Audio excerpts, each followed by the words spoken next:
Halo semua. Karena banyak teman-teman yang bertanya kenapa Tuhan kalah bergulat dengan Yakub di dalam Kejadian 32, jadi saya buatkan video ini untuk menjawab pertanyaan teman-teman. Yuk kita langsung aja baca Kejadian 32 ayat 28. Lalu kata orang itu, "Namamu tidak akan disebut lagi Yakub, tetapi Israel, sebab engkau telah bergumul melawan Allah dan manusia dan engkau menang." Nah, di situ tertulis bergumul melawan apa? Melawan Tuhan atau melawan Allah? Melawan Allah ya. Jadi, Yakub menang bergulat melawan Allah, bukan menang bergulat melawan Tuhan. Jelas ya? Oke, sekian video kali ini. Yesus Kristus Tuhan kita memberkati.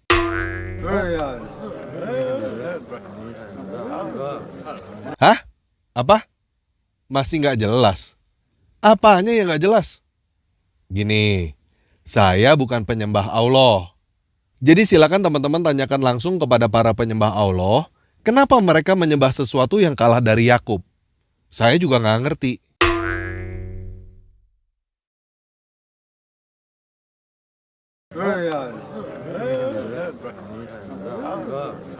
Hah? Apa? Alkitab sudah palsu. Gini, kitab Kejadian yang barusan kita baca adalah kitab pertama dari 5 kitab Taurat. Itu adalah kitabnya umat Yahudi yang diakui dan digunakan oleh seluruh umat Kristen. Jadi ayat itu diakui keasliannya oleh Yahudi, Katolik, dan Kristen aliran manapun. Atas dasar apa kamu berkata bahwa Kejadian 32 ayat 28 adalah ayat palsu?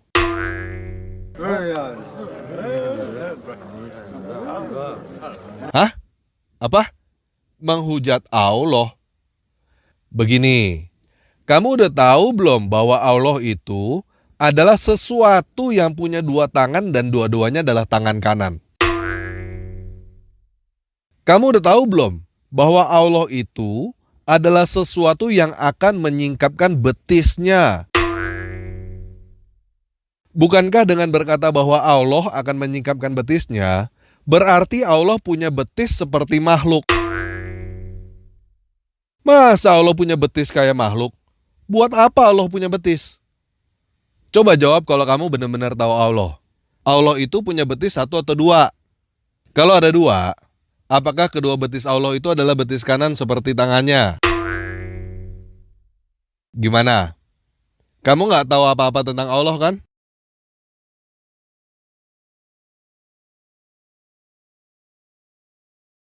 Nah, makanya sekarang kamu dikasih tahu, Allah itu kalah dari Yakub.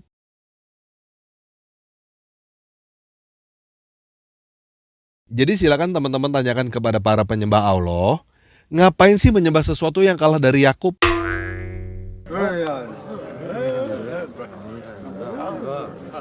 Hah? Apa? Teman-teman yang muslim nggak tahu? Lah, kalau nggak tahu kenapa sok tahu? Aduh, aneh ya orang-orang itu ya. Kok cuma bisa nanya doang udah ngerasa pinter ya? Kalau cuma nanya doang, anak TK juga bisa. Aduh. Ya udah, teman-teman mau tahu lebih lanjut? Oke, kalau teman-teman mau lanjut, kita sepakat dulu ya.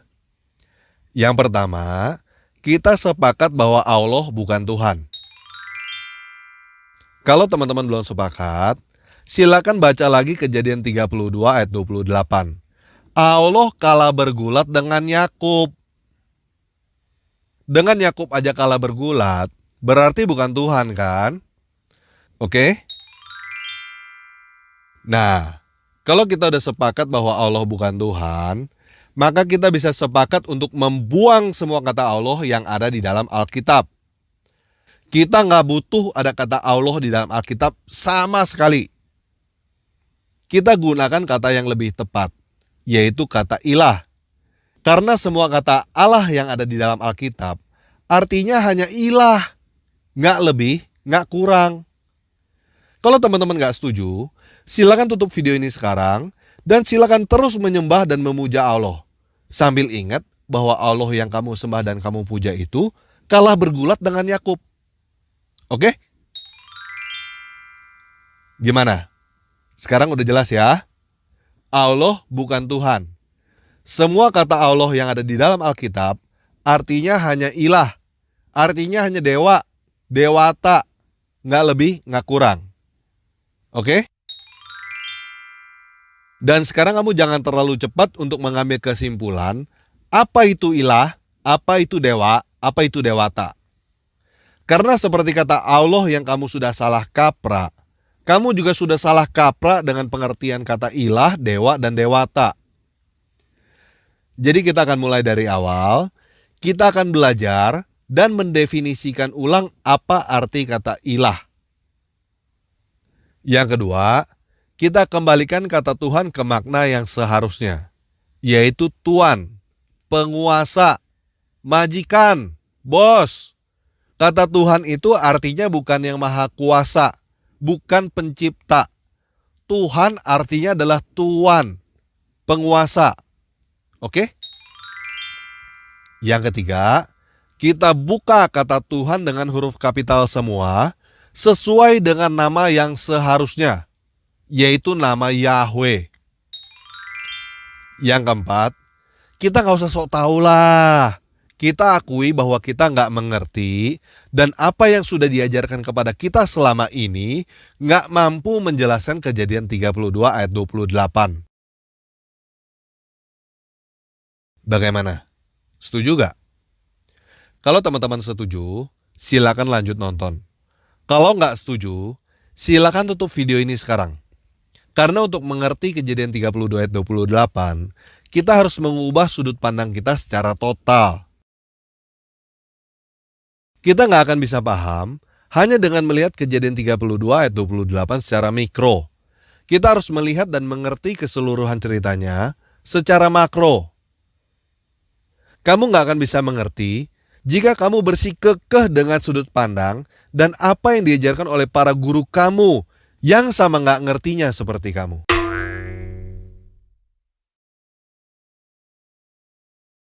Oke? Nah, kalau teman-teman mau baca detailnya, silakan baca sendiri mulai dari Kejadian 25 sampai Kejadian 33. Teman-teman yang belum punya Alkitab, silakan cari dan download aplikasi Alkitab secara gratis. Karena saya tidak akan membacakan Kejadian 25 sampai 33 semuanya. Panjang banget.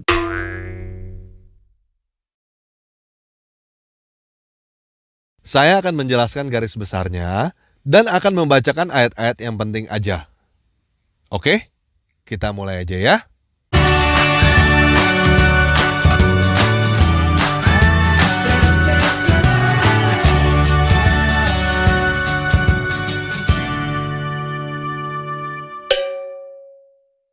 Yuk kita baca Kejadian 25 ayat 26. Sesudah itu keluarlah adiknya. Tangannya memegang tumit Esau, sebab itu dia dinamai Yakub. Ishak berumur 60 tahun pada waktu mereka lahir. Jadi Yakub artinya adalah memegang tumit. Esau dan Yakub adalah anak Ishak. Ishak adalah anak Abraham. Oke? Di dalam Kejadian 25 ayat 27 sampai 34 diceritakan bahwa Esau dan Yakub menjadi besar. Suatu ketika, Esau menjual hak kesulungan kepada Yakub dengan harga semangkuk sup kacang merah dan roti. Kenapa Esau menjualnya? Yuk kita baca Kejadian 25 ayat 32. Di situ Esau berkata, "Sebentar lagi aku mati. Apa gunanya bagiku hak kesulungan itu?" Jadi, Yakub adalah anak kedua dari Ishak. Dan ini adalah nasib, takdir. Dia nggak bisa milih. Tetapi dia sangat ingin menjadi anak sulung, menjadi anak pertama. Yakub mau menjadi abang, nggak mau menjadi adik, walaupun kenyataannya dia adalah adik. Yakub adalah orang yang mau melawan nasib, mau melawan takdir. Itu sebabnya dia memegang tumit abangnya sejak lahir, lalu dia membeli hak kesulungan dari abangnya. Esau adalah putra mahkota yang tidak menghargai apa yang dia punya. Bagi Yakub, menjadi anak sulung itu penting, tetapi bagi Esau tidak penting.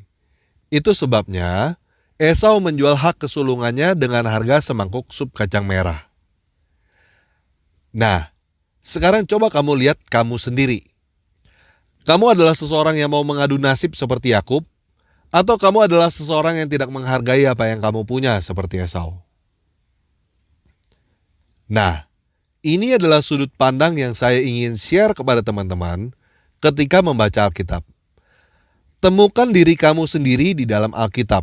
Kamu pasti menemukannya. Belajar dari tokoh-tokoh yang ada di Alkitab secara keseluruhan. Jangan cuma lihat apa yang mereka lakukan. Lihat juga dampaknya dan akhirnya secara keseluruhan. Oke?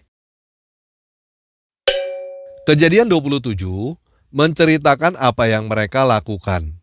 Jadi teman-teman jangan bersumbu pendek langsung mengambil kesimpulan. Oke? Di dalam Kejadian 27 diceritakan bahwa Ishak udah tua, udah rabun, dan merasa kapanpun juga bisa meninggal. Dia memanggil Esau anak sulungnya untuk pergi berburu. Lalu hasil buruannya dimasak dan diberikan kepada dia supaya dia memberkati Esau. Ketika Ishak berkata seperti itu kepada Esau, di situ juga ada Ribka, istrinya Ishak, ibunya Esau. Ishak lebih sayang kepada Esau, tetapi Ribka lebih sayang kepada Yakub. Setelah itu, Ribka menyuruh Yakub menyamar sebagai Esau dan menipu bapaknya sendiri supaya Yakub diberkati. Yakub takut untuk menipu bapaknya. Takut ketahuan. Karena kalau ketahuan, nanti bukan diberkati, malah dikutuk. Tetapi Ribka berkata kepada Yakub di dalam Kejadian 27 ayat 13. Akulah yang menanggung kutuk itu, anakku. Dengarkan saja perkataanku. Pergilah ambil kambing-kambing itu. Jadi Yakub mengikuti perintah ibunya. Dia menyamar sebagai Esau untuk mendapat berkat dari bapaknya. Di dalam Kejadian 27 ayat 20, Ishak bertanya kepada Yakub yang menyamar dan mengaku sebagai Esau, "Kok cepat sekali berburunya?" Dan Yakub menjawab, "Karena Yahweh ilahmu membuat aku mencapai tujuanku." Ishak curiga, tetapi pada akhirnya Yakub berhasil menipu Ishak dan mendapatkan berkat. Di dalam Kejadian 27 ayat 27 sampai 29 tertulis, lalu datanglah Yakub dekat-dekat dan diciumnyalah ayahnya. Ketika Ishak mencium bau pakaian Yakub, diberkatinyalah dia, katanya. Sesungguhnya bau anakku adalah bau padang yang diberkati Yahweh. Ilah akan memberikan kepadamu embun yang dari langit, dan tanah-tanah gemuk di bumi, dan gandum serta anggur berlimpah-limpah. Bangsa-bangsa akan takluk kepadamu, dan suku-suku bangsa akan sujud kepadamu. Jadilah tuan atas saudara-saudaramu, dan anak-anak ibumu akan sujud kepadamu. Siapa yang mengutuk engkau, terkutuklah ia. Dan siapa yang memberkati engkau, diberkatilah ia. Ingat ya, menjadi tuan atas saudara-saudaranya. Setelah itu Yakub pergi, lalu Esau datang dengan masakan hasil buruannya. Ketika Esau datang, barulah Ishak sadar bahwa ia sudah ditipu oleh Yakub. Walaupun demikian, di dalam Kejadian 27 ayat 33, Ishak berkata bahwa dia telah memberkati Yakub dan Yakub akan tetap menjadi orang yang diberkati. Di dalam Kejadian 27 ayat 37, Ishak menjelaskan kepada Esau bahwa Yakub telah diangkat untuk menjadi tuan atas dia. Kemudian Esau menangis dan memohon supaya dia diberkati juga. Di dalam Kejadian 27 ayat 40, Ishak berkata kepada Esau, "Sesungguhnya kediamanmu akan jauh dari tanah-tanah gemuk di bumi, dan jauh dari embun dari langit di atas. Engkau akan hidup dari pedangmu, dan engkau akan menjadi hamba adikmu. Tetapi akan terjadi kelak, apabila engkau berusaha sungguh-sungguh, maka engkau akan melemparkan kuk itu dari tengkukmu."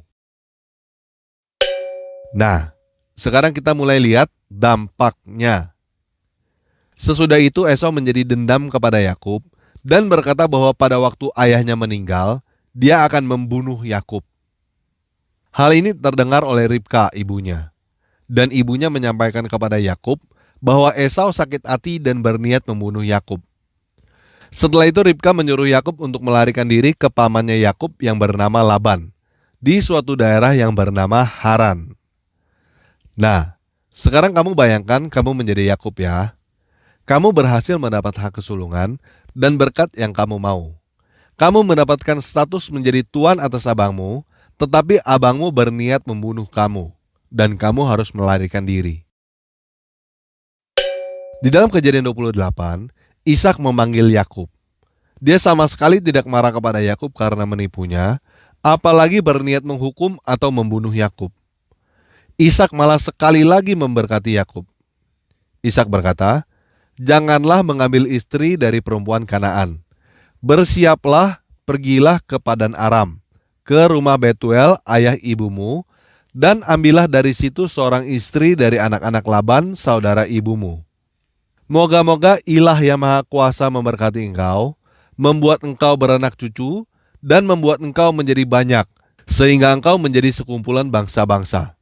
Moga-moga Ia memberikan kepadamu berkat yang untuk Abraham, kepadamu serta keturunanmu, sehingga engkau memiliki negeri ini yang kau diami sebagai orang asing, yang telah diberikan Ilah kepada Abraham." Kemudian Yakub berangkat ke Haran. Di suatu tempat, Yakub mengambil batu untuk dijadikan alas kepala dan tidur di situ. Yuk kita baca Kejadian 28 ayat 12-22. "Maka bermimpilah ia. Di bumi ada didirikan sebuah tangga yang ujungnya sampai ke langit. Dan tampaklah malaikat-malaikat Ilah turun naik di tangga itu. Berdirilah Yahwe di sampingnya dan berfirman, 'Akulah Yahwe, Ilah Abraham nenekmu dan Ilah Ishak. Tanah tempat engkau berbaring ini akan kuberikan kepadamu dan kepada keturunanmu. Keturunanmu akan menjadi seperti debu tanah banyaknya, dan engkau akan mengembang ke sebelah timur, barat, utara, dan selatan. Dan olehmu serta keturunanmu, semua kaum di muka bumi akan mendapat berkat. Sesungguhnya aku menyertai engkau, dan aku akan melindungi engkau kemanapun engkau pergi. Dan aku akan membawa engkau kembali ke negeri ini, sebab aku tidak akan meninggalkan engkau, melainkan tetap melakukan apa yang kujanjikan kepadamu.' Ketika Yakub bangun dari tidurnya, berkatalah ia, 'Sesungguhnya Yahwe ada di tempat ini dan aku tidak mengetahuinya.' Ia takut dan berkata, 'Alangkah dahsyatnya tempat ini. Ini tidak lain dari rumah Ilah.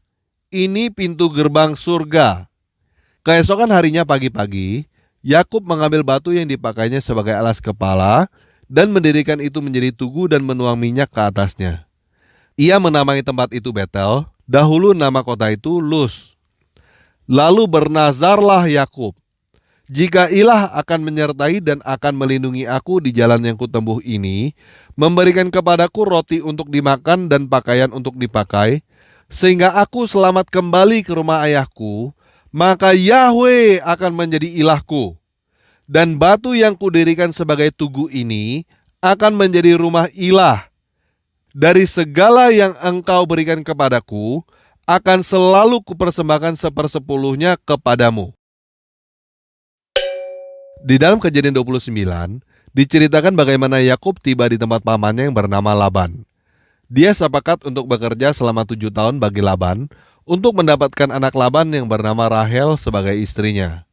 Setelah bekerja selama 7 tahun, ternyata kali ini Yakub yang ditipu oleh Laban. Karena yang dinikahi oleh Yakub ternyata bukan Rahel, tetapi Lea kakaknya Rahel. Dan akhirnya Yakub bekerja 7 tahun lagi bagi Laban untuk mendapatkan Rahel.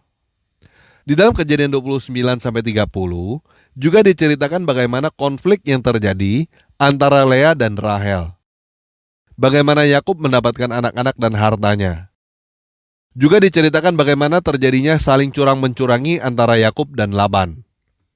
Di dalam Kejadian 31, diceritakan bagaimana Yakub pergi dari Laban untuk kembali ke rumah ibunya. Jadi Yakub yang menipu abangnya ditipu oleh pamannya. Namun demikian, berkat Tuhan tetap berkat Tuhan. Kejadian 28-31 adalah proses yang diterima oleh Yakub. Dia keluar dari rumah untuk menjadi berkat bagi orang lain, kemudian ditindas dan kembali ke rumah orang tuanya. Dan kalau teman-teman perhatikan, sebenarnya ini adalah pattern, pola yang berulang, sama dengan kejadian penjajahan bangsa Israel di Mesir. Yusuf ke Mesir, menjadi berkat bagi Firaun, kemudian ditindas oleh Mesir, dan akhirnya kembali ke tanah perjanjian. Yuk sekarang kita baca Kejadian 32 ayat 1-5. Yakub melanjutkan perjalanannya, lalu bertemulah malaikat-malaikat ilah dengan dia. Ketika Yakub melihat mereka, berkatalah ia, "Ini bala tentara ilah." Sebab itu dinamainyalah tempat itu Mahanaim.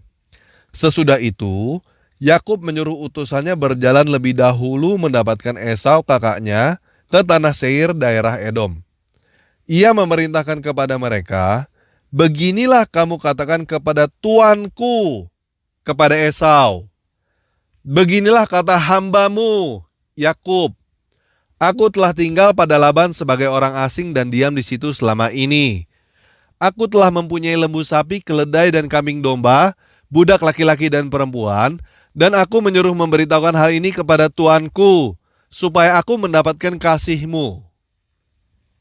Nah, teman-teman perhatikan, tadi Yakub diberkati oleh Ishak untuk menjadi apa atas Esau?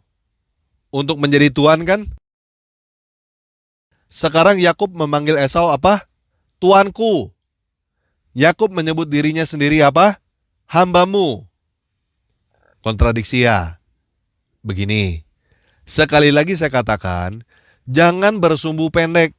Jangan ambil kesimpulan terlalu cepat. Kamu belum lihat semuanya.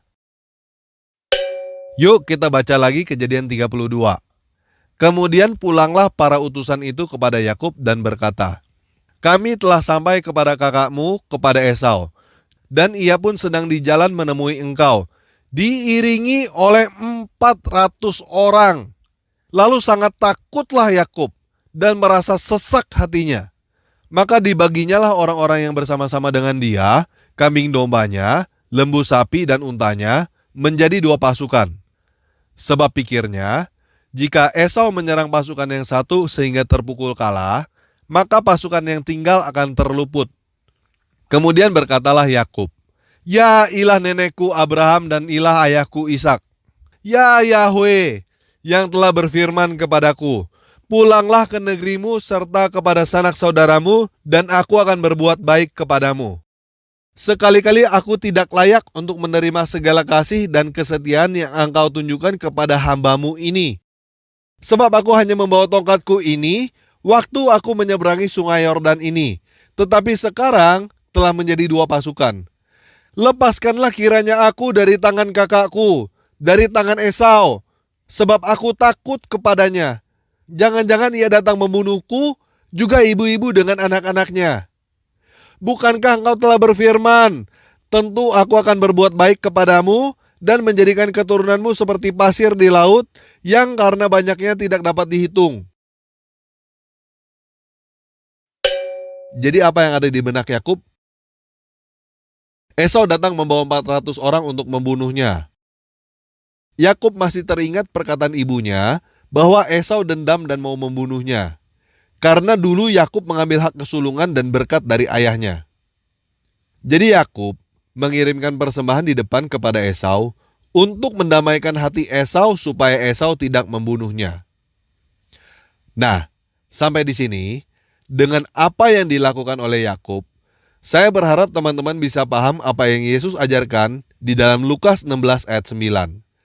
"Dan aku berkata kepadamu, ikatlah persahabatan dengan menggunakan mamon yang tidak jujur, supaya jika mamon itu tidak dapat menolong lagi, kamu diterima di dalam kemah abadi." Kita lanjut ya. Kejadian 32 ayat 21-22. Jadi persembahan itu diantarkan lebih dahulu, tetapi ia sendiri bermalam pada malam itu di tempat perkemahannya. Pada malam itu, Yakub bangun dan ia membawa kedua istrinya, kedua budaknya perempuan dan ke-11 anaknya, dan menyeberang ke tempat penyeberangan sungai Yabok. Nah, teman-teman perhatikan menyeberang sungai Yabok. Apa itu artinya? Seperti Musa melewati Laut Merah, seperti Yosua melewati sungai Yordan. Semua itu adalah nubuat tentang baptisan. Oke? Yuk kita baca lebih lanjut. Kejadian 32 ayat 23. Sesudah ia menyeberangkan mereka, ia menyeberangkan juga segala miliknya. Lalu tinggallah Yakub seorang diri. Dan seorang laki-laki bergulat dengan dia sampai fajar menyingsing. Ketika orang itu melihat bahwa ia tidak dapat mengalahkannya, ia memukul sendi pangkal paha Yakub. Sehingga sendi pangkal paha itu terpelecok ketika ia bergulat dengan orang itu. Lalu kata orang itu, "Biarkanlah aku pergi karena fajar telah menyingsing." Saud Yakub, "Aku tidak akan membiarkan engkau pergi jika engkau tidak memberkati aku."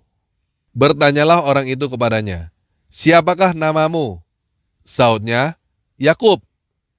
Lalu kata orang itu, "Namamu tidak akan disebut lagi Yakub, tetapi Israel. Sebab engkau telah bergumul melawan ilah dan manusia dan engkau menang. Bertanyalah Yakub, katakanlah juga namamu." Tetapi saudnya, "Mengapa engkau menanyakan namaku?" Lalu diberkatinyalah Yakub di situ. Yakub menamai tempat itu Peniel, sebab katanya, "Aku telah melihat ilah berhadapan muka, tetapi nyawaku tertolong." Nah, pertama-tama pasti teman-teman mau bertanya, Yakub bergulat melawan siapa? Yuk kita balik lihat Kejadian 32 ayat 1-2. Yakub bertemu dengan siapa? Dengan para malaikat ilah, bala tentara ilah. Jadi Yakub bergulat dengan salah satu dari bala tentara ilah itu. Untuk apa Yakub bergulat dengan salah satu dari bala tentara ilah itu? Supaya diberkatin. Diberkatin apa lagi? Diberkatin supaya nggak dibunuh oleh Esau. Supaya dijaga oleh bala tentara ilah itu dari Esau. Jelas ya? Yuk kita baca kelanjutannya. Kejadian 33 ayat 1-11. Yakub melayangkan pandangnya, lalu dilihatnya Esau datang dengan diiringi oleh 400 orang. Maka diserahkannyalah sebagian dari anak-anak itu kepada Lea, dan sebagian kepada Rahel, serta kepada kedua budak perempuan itu. Ia menempatkan budak-budak perempuan itu beserta anak-anak mereka di muka, Lea beserta anak-anaknya di belakang mereka, dan Rahel serta Yusuf di belakang sekali. Dan ia sendiri berjalan di depan mereka. Ia sujud sampai ke tanah 7 kali, hingga ia sampai ke dekat kakaknya itu.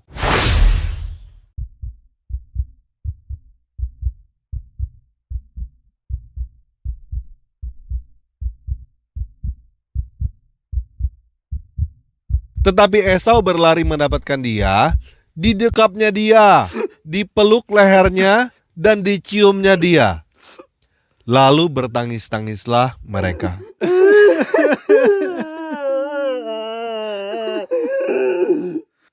Kemudian Esau melayangkan pandangnya, dilihatnya perempuan-perempuan dan anak-anak itu, lalu ia bertanya, "Siapakah orang-orang yang beserta engkau itu?" Jawab Yakub, "Anak-anak yang telah dikaruniakan ilah kepada hambamu ini." Sesudah itu mendekatlah budak-budak perempuan itu beserta anak-anaknya, lalu mereka sujud. Mendekat jugalah Lea beserta anak-anaknya dan mereka pun sujud. Kemudian mendekatlah Yusuf serta Rahel dan mereka juga sujud. Berkatalah Esau, "Apa maksudmu dengan seluruh pasukan yang telah bertemu dengan aku tadi?" Jawabnya, "Untuk mendapatkan kasih tuanku." Tetapi kata Esau, "Aku punya banyak adikku. Peganglah apa yang ada padamu." Tetapi kata Yakub, "Janganlah kiranya demikian. Jikalau aku telah mendapat kasihmu, terimalah persembahanku ini dari tanganku. Karena memang melihat mukamu, bagiku serasa melihat wajah ilah. Dan engkau pun berkenan menyambut aku. Terimalah kiranya pemberian tanda salamku ini yang telah kubawa kepadamu. Sebab ilah telah memberi karunia kepadaku, dan aku mempunyai segala-galanya." Lalu dibujuk-bujuknyalah Esau sehingga diterimanya. Oke, cerita Esau dan Yakub saya hentikan sampai di sini. Kalau teman-teman mau tahu lebih lanjut, silakan baca sendiri ya. Nah, saya mau mengutip apa yang Yesus katakan supaya teman-teman mengerti apa yang terjadi.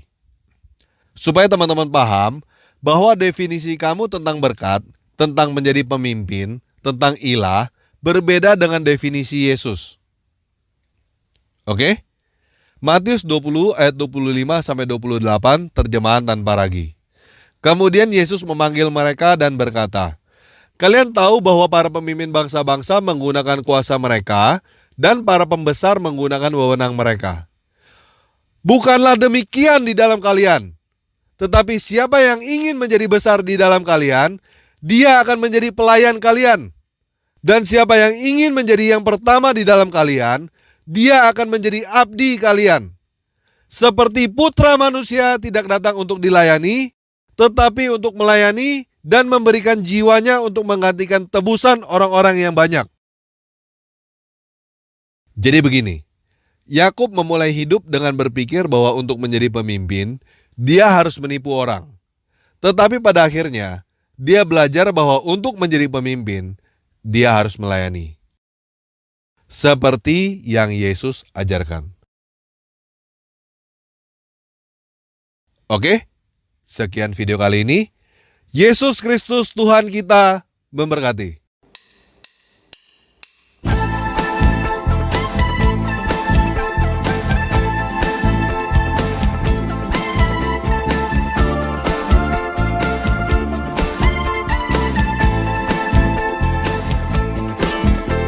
دورت كتير على شيء يسعدني، حاولت ألاقي حاجة تشبعني، وفضلت تايه في الدنيا هايم، قلبي لسه عطشان.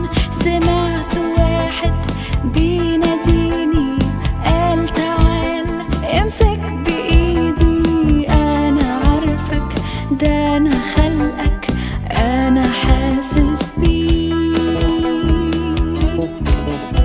وجيت عشانك يا حبيب، مت بدالك على الصليب، وهبتك حياة واديتك نجاة، كل ذنوبك مغفورة لك،